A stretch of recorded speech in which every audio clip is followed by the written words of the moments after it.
तो वहां से खून निकलने लगते हैं। फिर वहां कुछ लोग उसके बाद खुदाई करते हैं। तो पहाड़ गिर गया, भगवान मिट्टी के नीचे दब गए। तुमसे मिला था, तुम्हारा नाम ये था। अगर अब मैं वीडियो नहीं बनाता और तुमसे मिलके चला जाता सिर्फ, या बात करके चला जाता, तो मैं वो चीज भूल जाता था। आज की एक खूबसूरत सुबह में आप सभी का स्वागत है। मैं हूँ आज बुद्धा नीलकंठ टेम्पल, जो कि स्थित है नेपाल कंट्री के काठमांडू डिस्ट्रिक्ट में।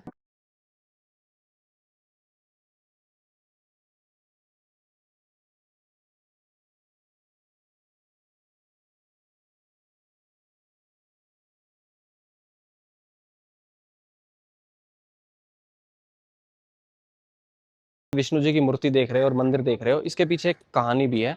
कहानी कुछ इस प्रकार है जो बताया जाता है। यहाँ एक किसान था, वो अपने खेत में हल जोत रहा था, और उसका हल जब एक पत्थर से टकराता है तो वहां से खून निकलने लगते हैं। फिर वहां कुछ लोग उसके बाद खुदाई करते हैं। खुदाई करने के बाद उन लोगों को विष्णु जी की मूर्ति मिलती है।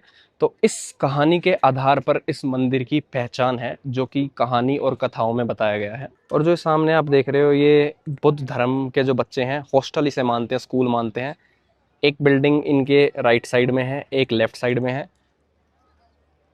अब समहाउ मुझे ये तो नहीं पता कि इनका स्कूल कौन सा है और हॉस्टल कौन सा है, बट मुझे ये दोनों चीज़ सेम ही लगी, क्योंकि नीचे बच्चे पढ़ भी रहे थे जब मैंने उनसे बात करी। वो मैं आपको वीडियो में दिखा भी दूंगा। लो, अब बताओ। मैं इधर पे बुढ़ा नीलकंठ मंदिर पे पूजा करता हूँ। मैं 1.5 साल से इधर पे पूजा कर रहा हूँ, और मैं अभी भगवान के बारे में बताने जा रहा हूँ। ये भगवान है ना, जो स्वयं प्रकट है, किसी द्वारा बनाई हुई नहीं है। ये जो एक राजा थे, वो राजा हर एक दिन बद्री केदारनाथ दर्शन के लिए जाते थे। तो वो बूढ़ा हो गए, जाते जाते वो बूढ़ा हो गए। तो उनने कहा कि मैं बूढ़ा हो चुका हूँ, आपके पास नहीं आ सकता, उसने बोला। और उनने बोलने के बाद राजा ने विश्वकर्मा जी को बुलाया, जो पहले भगवान के टाइम में जो आर्टिस्ट होते हैं ना, घर वर बनाने का, जो बनाते हैं। उनको बुलाया, और उनने संकल्प किया, और भगवान आ गए। तो भगवान आने के बाद जो जिनने भगवान को बुलाया था ना, वो तो आए, लेकिन इनको भगवान विष्णु जैसे भी नहीं है, शिव जैसे भी नहीं। तो उधर पे थोड़ा बेहस हो गया। राजा लोग थोड़ा घमंडी होते हैं, इसीलिए बोला। तो विष्णु भगवान ने बोला, तुम लोग घमंडी होते हैं, इसीलिए तुम लोग कभी भी मेरा दर्शन नहीं कर सकते, ऐसे वो विष्णु भगवान ने बोला। और ये जो पहाड़ है ना, ये चारों तरफ पहाड़ है, तो पहाड़ गिर गया, भगवान मिट्टी के नीचे दब गए। और द्वापर के समय में एक नीलकंठ नाम का किसान था। उस किसान इधर ये है ना, ये पूरा एरिया उसका था, जो मुखिया है ना, वो गांव का मुखिया था। ये जो भगवान है ना, इधर पे धान झाड़ते हैं ना, जो फसल होने के बाद धान झाड़ने की जगह जो झाड़ता था, 2 गुना 3 गुना हो जाता था। इसीलिए उनने मुखिया ने बोला, चलो देखते हैं इसके नीचे क्या है, देखना है मुझे, बोल के खुदाई की। खुदाई करते वक्त भगवान के इधर पे नाक पे छिल गया, और ये दोनों उंगली कट गई थी।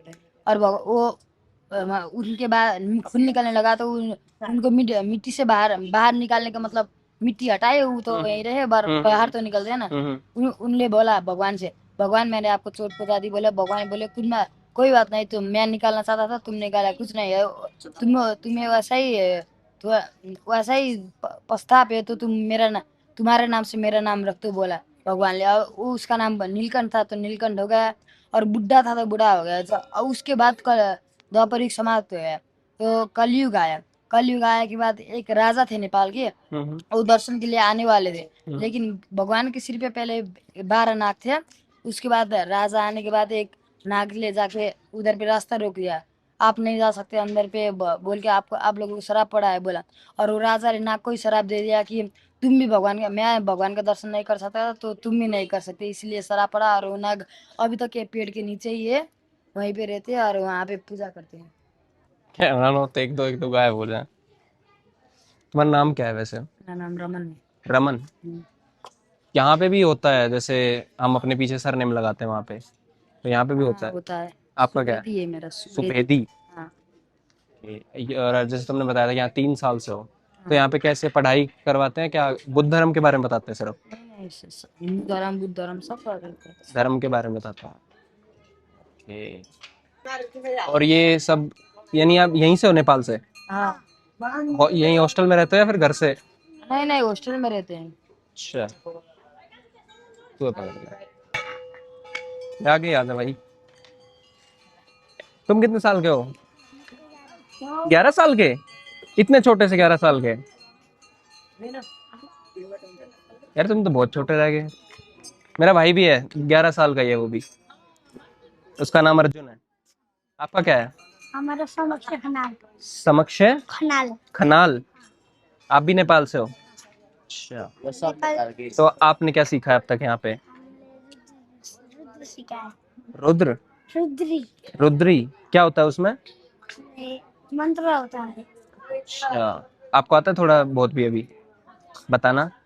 हरि ओम गणानां गणपति हवामहे प्रियपतिगु हवामहे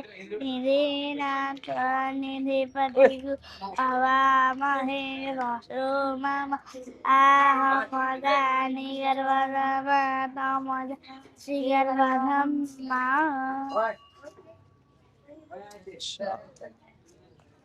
वो तो बहुत इंटेलिजेंट छोटे छोटे। ये पता है वीडियो क्यों रिकॉर्ड करता हूँ मैं?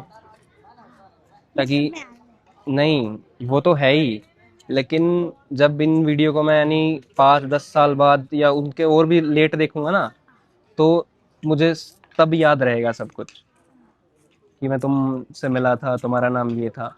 अगर अब मैं वीडियो नहीं बनाता और तुमसे मिलके चला जाता सिर्फ, या बात करके चला जाता, तो मैं वो चीज़ भूल जाता था, है ना? तो ये पार्ट है मेरा वीडियो बनाने का। ठीक है, चलें। और मेनली जो ये टेम्पल है, ये फेमस भी विष्णु जी की वजह से ही है, ऐसा माना जाता है, क्योंकि जो यहाँ का मेन एक चीज़ होती है ना कि भाई जहाँ हम बोलते हैं कि हम यहाँ पे जाके ये देखेंगे, वो विष्णु जी की मूर्ति ही है। और उसकी लंबाई 5 फुट है और उसे ग्रेनाइट नाम के स्टोन से तराशा गया है, एक बहुत ही पुराने समय में। चीज़ और है, यहाँ पे ये भी माना जाता है कि जो ये मूर्ति है वो लिच्छवी काल की है, उस समय की है, बहुत पुराने टाइम की है।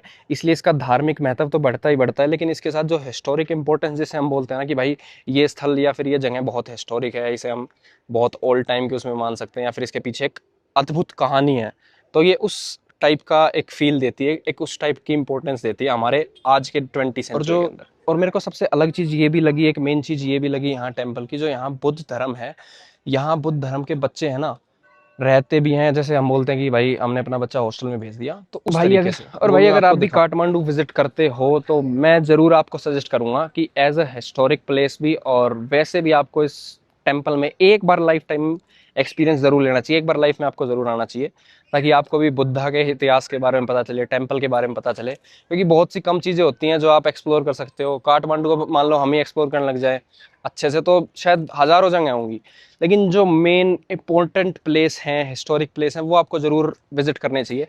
इससे क्या होता है, एक तो संस्कृति पता चलती है हमारे भारत की, जैसे हम एक्सप्लोर करते हैं या देखते हैं। तो मुझे लगता है कि आपको हर कंट्री में आप जहाँ भी ट्रैवल करो, तो वहाँ के इतिहास से लेके, उनके कल्चर से लेके हर चीज़ अडोप्ट करनी चाहिए, हर एक कहानी लेनी चाहिए, उस चीज़ को एक्सपीरियंस करना चाहिए, फील करना चाहिए, क्योंकि भाई एक ही लाइफ है। मुझे ऐसा लगता है पर्सनली कि आप आओ, देखो और समझो, उसको एक याद दिलाओ, ताकि आप भी अपने बच्चों को या इन फ्यूचर किसी को भी वैसी कहानियाँ बता सको।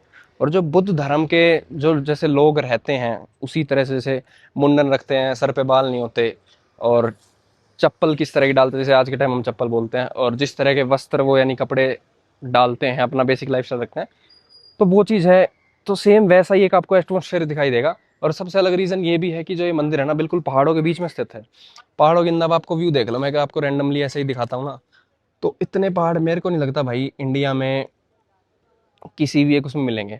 और इंडिया के मोस्टली जगह क्या होता है कि भाई मंदिर होते हैं, फिर उससे दूर जाके दुकानें होती हैं, कुछ भी चीज़ें होती हैं जहाँ सामान मिलता है, लेकिन यहाँ ऐसा नहीं है भाई, बिल्कुल ओपन है। अब ये देख लो, सिर्फ 3 या 4 मेरे को दीवारों की लाइन मिलेगी जो इसकी मेन बाउंड्री है, क्योंकि लोगों की एक तो सिविक सेंस भाई, ये लगा लो, भीड़ भाड़ का भी ऐसा नहीं है कि यहाँ भीड़ नहीं है, भीड़ भी बहुत होती है, लेकिन एक तरीका है पूजा करने का या फिर अपने धर्म को मानने का। तो ये डिफरेंस मेरे को शायद कहीं ना कहीं लगा, बाकी शायद मैं गलत भी हो सकता हूँ, बट जो मेरा एक्सपीरियंस है वो आपको बता रहा हूँ। और यहाँ पे दुकान वगैरह का भाई आसपास का ऐसा सीन है, साइड में होटल भी हैं, साइड में रूम भी, मैं आपको दिखा भी देता हूँ, और ये लोगों के घर भी हैं। तो ऐसा कुछ नहीं है, जैसे नॉर्मली ऐसे है कि हम काठमांडू आए, एक जगह थी। और इस मंदिर के अकॉर्डिंग जो यहाँ पे रूल है, या फिर जो इस मंदिर के बारे में बताया जाता है, यहाँ पे उस चीज़ की मान्यता है कि यहाँ पे सिर्फ हिंदू और बुद्ध लोग ही विजिट कर सकते हैं, ऐसा इनका मानना है। बाकी यहाँ फॉरेनर्स भी हैं, फॉरेनर्स का तो भाई कोई, मुझे नहीं लगता कोई धर्म होता होगा। जैसे एक बोला जाता है ना कि भाई ये कहाँ पे स्थित है, तो हम उस लोकेशन का भी मैं आपको बता देता हूँ। ये है बुद्धि नीलकंठ टेम्पल, जो कि है बुद्धि नीलकंठ काठमांडू वैली के नॉर्थर्न साइड में, जो कि शिवपुरी हिल्स के फुट हिल्स पर शिफ्ट है, यानी कि थोड़ा सा ऊपर चल के इसे स्थित माना गया है। और जो काठमांडू का मेन सेंटर जिसे हम बोलेंगे ना, वो यहाँ से ऑलमोस्ट 9 किलोमीटर है, यानी 9 किलोमीटर दूर आपको ये वैली पड़ेगी जो आपका मंदिर है। और आप जो इनका नामकरण इन्होंने किया हुआ है बुद्धा नीलकंठ टेम्पल, और ये स्थित है नेपाल काठमांडू में।